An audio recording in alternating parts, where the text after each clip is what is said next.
So today's topic is about tea. So this is the Chinese character tea, and in Chinese we call it cha.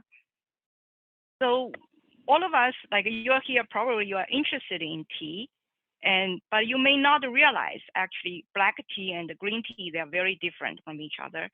And black tea, they are produced from a large leaf tea trees. They're very tall, like 20, 30 feet tall. It's called Camellia assamica. And they live in tropical areas like India and the southwest provinces of China, like Yunnan province. So you can imagine that these are giant tea trees, so they produce a ton of leaves. And so you can produce them in large quantity. But these are not the original tea that Chinese people consume like 3,000 years ago. The Chinese tea is made from another kind of plant. It's called Camellia sinensis. I think sinensis means Chinese. So this kind of tree is a kind of shrub. They are, small trees, and they grow well in cold weather, especially in high mountains. These trees are mostly distributed in China, Taiwan, Korea, and Japan. And they are mostly used to make green teas because they have very good flavor. While black tea, they're more bitter. They need to be fermented. And I want to talk a little bit about the tea making process. So whether it's from Camellia assamica or Camellia sinensis, the tea making process is very similar. First, you have to pick the tender tea leaves and you have to dry them. And so I will talk in the history how people dry them and develop the modern skills. But green tea and black tea, the biggest difference is that green tea, they are not fermented, while black tea, they are completely fermented. And there's a third type of tea called oolong tea, and oolong, they are partially fermented. So oolong actually in Chinese, in Mandarin, means mistake. So actually, this is a kind of tea created by mistake. So as I mentioned at the beginning, that green tea are not fermented and black tea are fermented. So I think the mistake happened a few hundred years ago, that when people made green tea, they, it was humid, it was hot, and accidentally the tea leaves fermented. So the tea makers thought, okay, since it's fermented, let's just try it to see how it tastes. And then they and that's why they called this half fermented green tea oolong tea. And because oolong tea, they are partially fermented, so you can choose different level of fermentation, whether they're deeply fermented or lightly fermented. And also during the tea, when you dry the tea leaves, you can process them into different shapes. You can roll the tea leaves into ball shape, needle shape, spirals, flat, or even press them into bricks. And during the tea drying process, you can add flowers to add fragrance to the tea. But usually it's like you infuse the flower fragrance and later on you remove the flowers. At least that's how Chinese tea are made. And tea originally, like 3,000 or 4,000 years ago, they were originally consumed as a food or medicine. In southern China, especially in Yunnan province, there are many different ethnic groups, and they live in the mountains, so they rarely communicate with outsiders. So they preserved a ton of culture that no longer exists in the rest of China. So from these ethnic groups, you can still discover some traditions that people have been keeping for thousands of years. So for example, in one of the Jino ethnic group in Yunnan province, they ate tea leaf salad. So basically they use fresh tea leaves and mix them with garlic, ginger, chili powder, and some other herbs. And they add spring water to them and eat them as a salad. So this is probably how ancient Chinese people consumed tea leaves at the very beginning. And also, there's a lot of traditional values in the tea ceremonies in some of these ethnic groups. For example, in Bai ethnic group, there's another minority group in southwest China. They have this famous three-course tea. So when you visit a Bai ethnic group family, like when you visit them for any guest, they would serve you three-course tea. The first course is called the bitter tea. So basically just a pure tea leaf and boiled in water. And the second, after you finish the first cup, they will serve a second cup called sweet tea. So they add honey and walnuts to the tea soups. So they are sweet. And then finally, the last course of tea is called the flavored tea, bitter and sweet. So they add honey and ginger and pepper and salt. So this three-course tea, they have some traditional meanings in this kind of ceremony. So it's a symbolic to one's life. So that means like that's what the older people want to teach the younger generation. Like your life start bitter because you have to learn, you have to suffer, you need to gain the experience.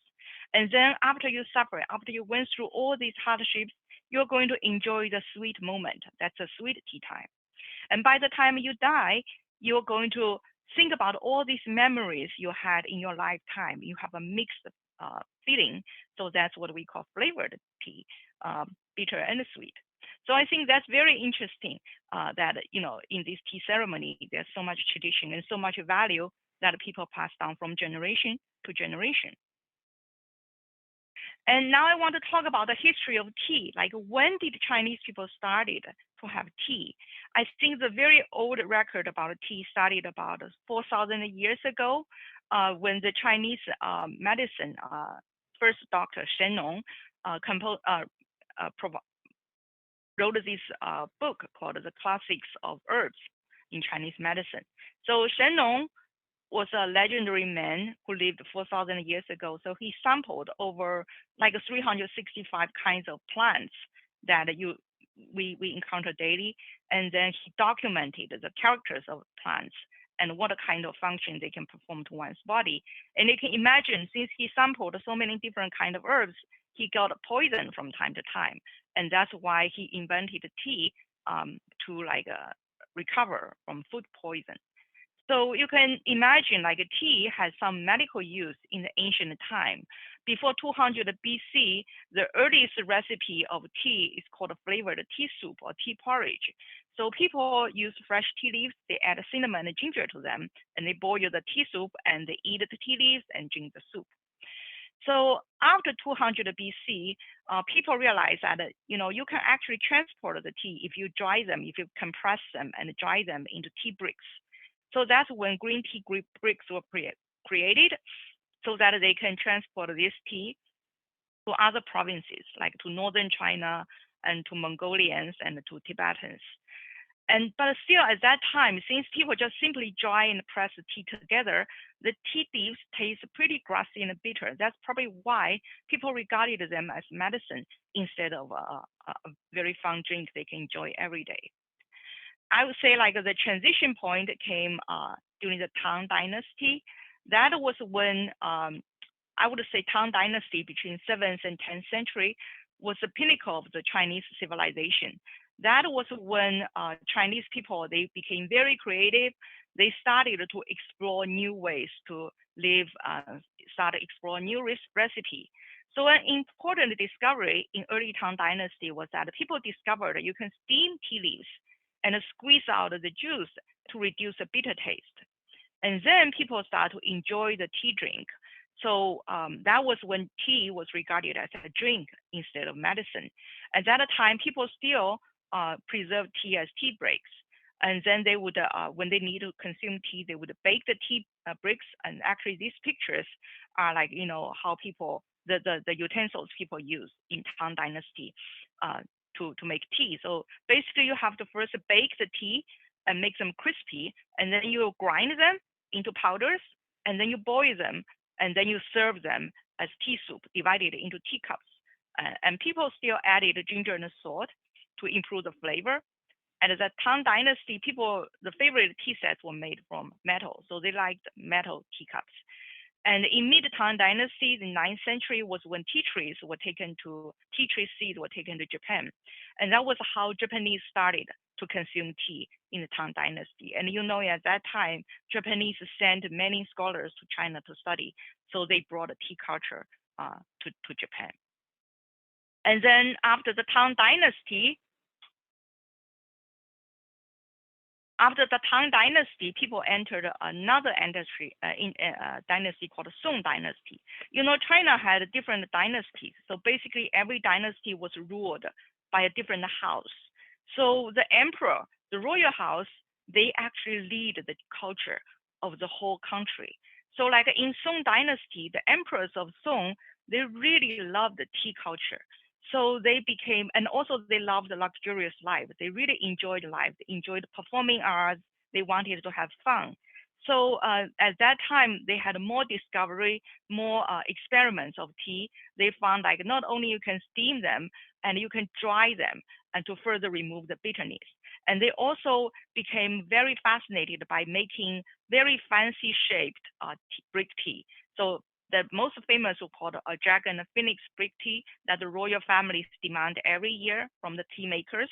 So it's very much like soap making nowadays. They make them into very pretty shape. They have different molds. They even wrap them in jewelries, in like a silver and in precious metal to decorate these tea bricks.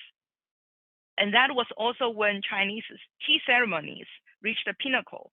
And according to historical records, they had quite a few tea making competitions in the community. And also they have tea games with powdered tea because people at that time, they grind tea into powder. And it's almost like a tea latte art, although they are lost nowadays. We no longer know how they were made. And also in Song Dynasty between 10th and 13th century, people invented the loose leaf tea. They found like you don't have to press tea together into bricks. You can actually dry the tea leaves one by one and make them loose leaf. And people also discovered how to make flower tea. You can add fragrance flowers into tea making process to give them different flavor. Because they enjoyed tea latte arts, um, Song Dynasty people, the favorite tea sets were porcelain, especially dark colored teacups. It's very much like you have like a latte, coffee latte now, like you like dark color to see the pattern easily. And unfortunately, the Song Dynasty, I would say like people really enjoyed the life. They loved like performing arts, they loved the tea arts. But unfortunately, the whole nation, they neglected military. So eventually they lost the country to Mongolians. And Mongolians at that time regarded as barbarians. So they did not like any of this tea latte art. That was how like we completely lost this culture after Mongolians took over China. Mongols, they also drink tea, but they drink their own milk tea. They just added milk and salt to their tea, and so they lost the whole Song Dynasty tea latte art was lost during that process. Unfortunately, Mongols only occupied China for 99 years, and then they started a new Han Chinese dynasty called the Ming Dynasty that was from 14th to 17th century. And the Ming Dynasty emperors, they just thought about like how ancient like a civilization because of the Song Dynasty people, they lived such a luxurious life. So the first emperor Ming Dynasty, Emperor Zhu Yuanzhang, he gave this order that we're going to stop making this royal family dragon and phoenix brick tea because we want to live a simple life. We don't want to spend so much money and resource making fancy tea leaves. So they demanded that like they only order loose tea leaves from the tea makers. And because royal families, their culture always lead the whole country. So starting from 14th century, Chinese people gradually abandoned brick tea. They started to consume loose leaf teas. And because to make loose leaf tea, and they started to brew tea leaves instead of boiling tea, powdered tea. And that was when teapots were invented. So Chinese people did not use teapots until after 14th century. You may be surprised to know that. So that was when people started to have teapots and teacups to serve tea. And there are more and more flower teas invented. At least 9 types of flower teas were documented in Ming Dynasty historical records. And people also added all kinds of condiments to their brewed tea. For example, they can add milk, orange, lemon juice, sugar, honey. And through trade with the world, the Ming Dynasty, the tea culture became like a globally popular because of the trade. And the Ming Dynasty, this royal house lasted for 300 years or so, and then China was taken over by minorities again, this time by another group called the Manchurians. And some of you may have watched The Last Emperor, the movie. That was the last dynasty of China. These are Manchurians. They ruled the country for another 300 years. And the Manchurians, they have a different tea culture. They do drink tea, but they do not like any condiments. So the royal family of the Qing dynasty, the Manchurians, they demanded like they want tea to be consumed as tea without anything added. So because at that time they realized like if you just drink the tea itself, the clay tea sets are the best to bring out the original flavor of tea. And also that was a time people made this mistake and invented oolong tea, and people also like to consume oolong tea at that time. And through the further trade with the world, tea became one of the most popular drinks around the world. And now, like in the past 100 years, China is still the largest tea producer around the world. There are still about 2,000 types of green tea in China. And tea quality, unfortunately, because of mass production and counterfeit and pollution, it's not easy to buy top quality, to find top quality tea in China. And for example, just one example, one of the most famous type of tea is called the large red robe. In Chinese, we call it 大红袍. So that was a very famous tea, and the emperor gave it high praise in the Tang Dynasty.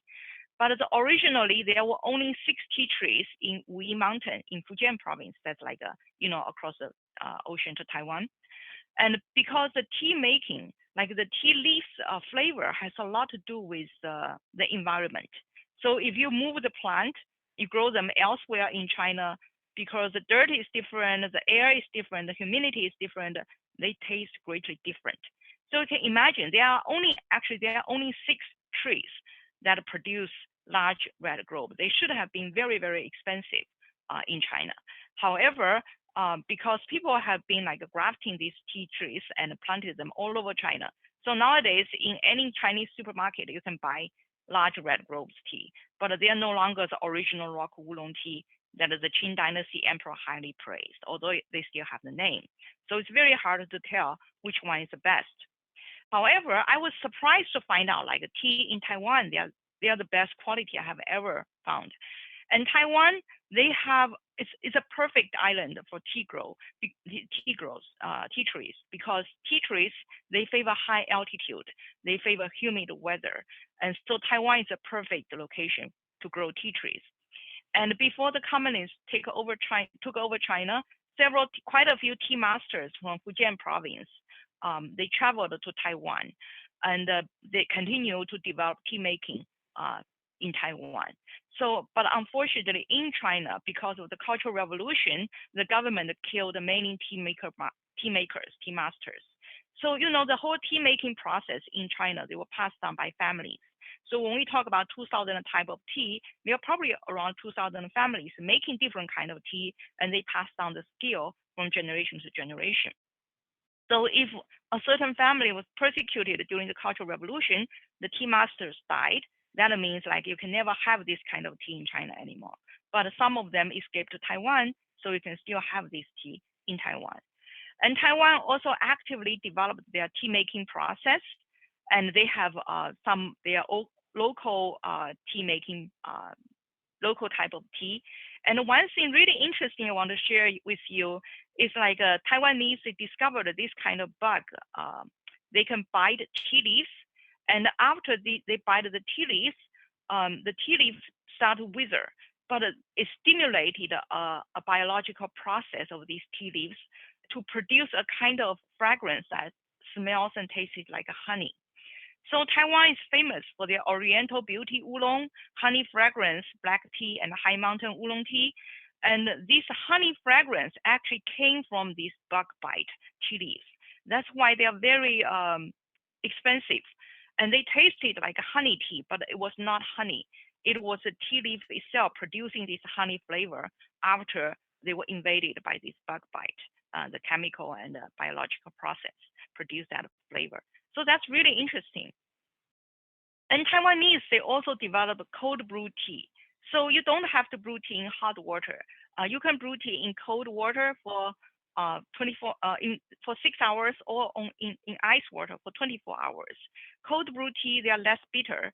They have less caffeine, and you can try all kinds of tea to cold brew them. But I would say the best tea for cold brew, after my experiments, are like those leaves with tender leaves, like young tea leaves, brew the best when they're cold. And also Taiwanese developed boba tea, and that's really trendy now all over the world. So it's a kind of like a reinvent what the Ming Dynasty, 14th century people did, right? You can add all kinds of condiments to tea, and like tapioca balls, milk, cream, juice, fruits. You know, these were invented by Taiwanese in 1980s, and then they brought the business to all over the world and became one of the most trendy drinks in the world now. I think most of you have tried some boba tea in here in Los Angeles or somewhere in California. And Japanese started their whole tea culture after the Tang Dynasty. As I mentioned, in Song Dynasty, people like to grind tea into powders in like, you know, between 7th to 12th century. People did that. Um, but like, you know, Chinese people moved on, like abandoned tea powders, started to use tea leaves. But the Japanese, they still loved powdered tea, and they also developed matcha. So matcha, they are the regular green tea. However, Japanese discovered like 6 weeks before the harvest, you can add shade to the tea trees. And then because of the shade, the tea leaves became very green. And they keep adding shade, adding shade. So before the harvest, 90% of the sunlight were blocked. So the tea leaves of the matcha tea trees, they are very, very green, although they're just regular green tea leaves. But like they are harvested and made as whole leaf green tea. I think in Japanese called sencha. And then they made them into matcha powder.